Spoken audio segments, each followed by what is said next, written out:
Now, KAPPKVEW Local News at 11. Good evening and thanks for joining us. I'm Ellie Nakamoto-White. Multiple law enforcement agencies are still searching for a male suspect after a multi-hour standoff this morning in Pasco. Regional police departments, SWAT, a bomb squad, canines, sheriff deputies, and more surrounded an area by the Thunderbird Motel around 11 a.m. Officials say they'd received a tip for a criminal investigation involving property crime and drug narcotics, so they decided to execute a search warrant for the man. We did not find anybody inside. Nobody is under arrest at this point, but our detectives are on scene and they are looking for some evidence. Officers also used a drone to survey the scene. Detectives are still continuing the search, although officials say the public is not in any danger at this time.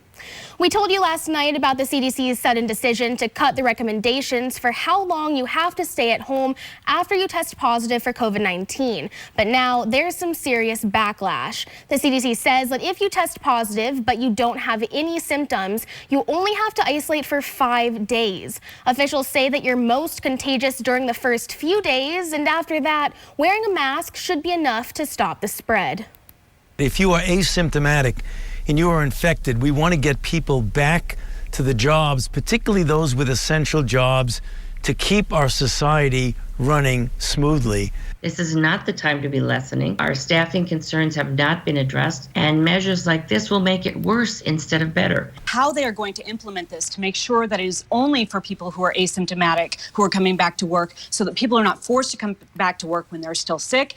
The CDC also updated its guidance for what you should do if you're exposed to COVID-19, saying you should quarantine for 5 days, but if that's not feasible, just be sure to wear a mask.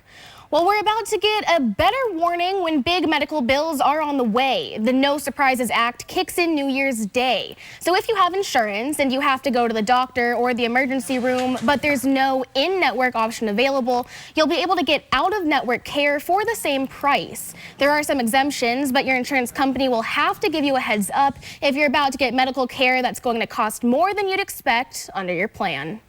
And trending tonight, somebody could be having a very happy new year. The Powerball is now over $441 million because nobody won last night. So if you win, you'd have to take cash over a 30-year period to get the whole $441 million. But if you wanted all the money right away, it'd actually be more like $317 million. The next drawing's tomorrow night, and believe it or not, it's only the third highest jackpot of 2021. We'll see you tomorrow.